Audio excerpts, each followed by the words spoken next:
Well, ladies and gentlemen, it is officially 2024, and this is going to be the year of enraged SJWs. This is going to be the year where you're going to have people absolutely losing their mind in every scenario imaginable, all because their feelings got hurt, or all because they read something they didn't like, or because somebody said something they didn't like. This is going to be the year where we're going to have a lot of fun, ladies and gentlemen. But we have an article here from Fandom Pulse where it's talking about Dave Chappelle. Now, obviously, you guys know I love Dave Chappelle. I've done so many videos on Dave Chappelle. I've seen all his specials on Netflix. I haven't seen this one apparently that he's in right now called The Dreamer, but I will be watching it. You could bet your ass on that. But he just recently came out and said something that, again, has all of the SJWs going insane, pretending as if they care. So it says, I love punching down. Dave Chappelle, thankfully, will not hold back when it comes to his Netflix special, The Dreamer. And guess what? We already knew that. We already knew Netflix and Dave Chappelle were not going to hold back because Netflix actually stood by Dave Chappelle when the first Netflix special had the whole scandal. Then the one after that, they still stood by him. And now they're standing by him again because guess what? He makes them money, ladies and gentlemen. He brings in the ratings, and money is king over everything. That's something that these SJWs don't actually understand. So let's get into this article, guys, from Fandom Pulse. But of course, before we do, if you are new here, just consider hitting that subscribe button, man. I would greatly appreciate it, and like the video to push us out into the YouTube algorithm. So it starts off saying, tonight I'm doing all handicap jokes, Dave Chappelle says as he pulls the trigger in his new Netflix special, The Dreamer. They're not as organized as the gays, and I love punching down. That is fantastic. I mean, just starting off, you could already tell it's going to be an absolute amazing show. And he's right, man. The LGBTQ mafia is a real thing. They're all on Twitter pretending as if they care about each other. They're all on Twitter pretending as if whatever they're mad at, they're actually mad at. But let's be real, ladies and gentlemen. They don't really care. They don't care at all. They don't have jobs. They sit at home. They do nothing half of the time. These activists on Twitter, they really are just completely useless to society. But of course, they're allowed to exist because it's a free country. Listen, it is what it is. But unfortunately, with that free country comes absolute retardation.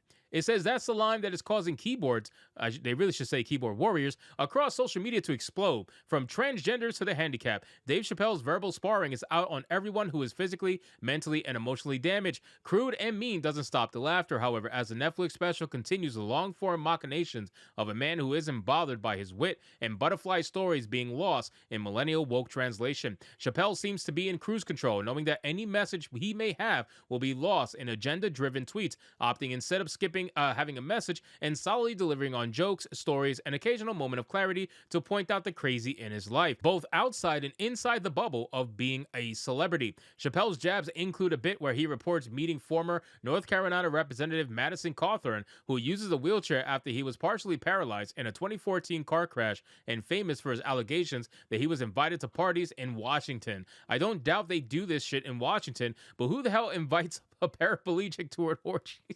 I'm sorry. This is gonna be rough for me. I just walked away, Chappelle jokes. I wanted him to see me do something he couldn't do. Yeah. Oh my God, this is great.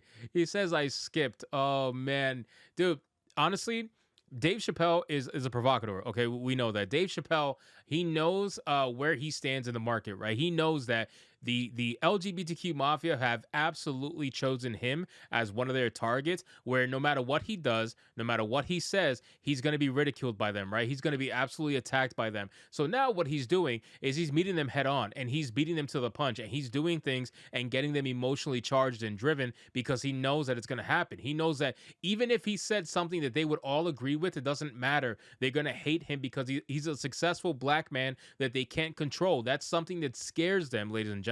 This is why Eric July is so hated as well, because black independent creators that cannot be controlled by the white liberals absolutely drives them insane and makes them just crazy. It makes them crazy. All over online Twitter, in real life, it makes them crazy. They are so used to black people being able to be easily controlled by the message, and because some of them are breaking free from that and choosing the way of being independent, it just makes makes them insane. They can't handle it. They can't stand it. The thought of an independent black creator is the scariest thing possible to a white liberal. I'm telling you right now, it is. It says the comic takes aim at transgenderism. Chappelle had ridiculed the community in his 2021 special, The Closer, which sparked massive employee walkout at Netflix as well as protests. Well, it really wasn't massive. The protests at Netflix was actually kind of pathetic. The numbers were super, super small, and it really didn't do anything for the company. The company just moved on and nothing happened. It says, God forbid I ever go to jail, but if I do, I hope it's in California. As soon as a judge sentences me, I'll be like, before you sentence me, I want the court to know I identify as a woman. Send me to a woman's jail. As soon as I get in there, you know what I'm gonna be doing. Give me a fruit cocktail before I knock your teeth out. I'm a girl just like you. Come here.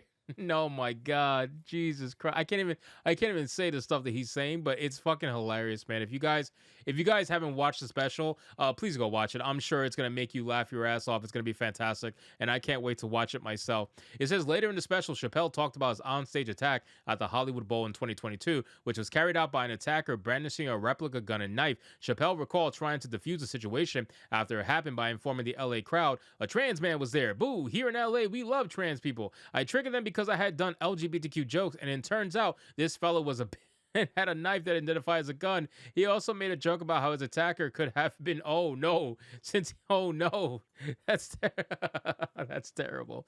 The special is coming off the heels of an incident in Miami where an audience member decided to pull out a cell phone in the middle of Chappelle's performance, prompting the show's instant cancellation and a crowd of angry fans at the end of the night. Though the incident was caused by an audience member breaking the show's rules, which are no cell phones to maintain the show's integrity, the media appeared poised to use the incident to prejudge Chappelle's special. Besides the common slings for transgender haters, some critics have expressed dissatisfaction over his recent stand-up specials, citing lengthy digressions that resembled venting rather than funny routines. Well, listen, these are his specials, right? He's gonna use the opportunity and the time on stage to probably vent about some shit. This guy has plenty to vent about. You know, there's so many people that hate him for the absolute most ridiculous, stupid reasons that, yeah, he would have some stuff to vent about. I would imagine that being the case. So I really don't mind seeing a comedian vent like this, as long as he can pull it all together and tell, you know, a funny story or just a funny whatever, you know, like, and I think he could do it. He obviously has done it so many times before that I don't mind his venting.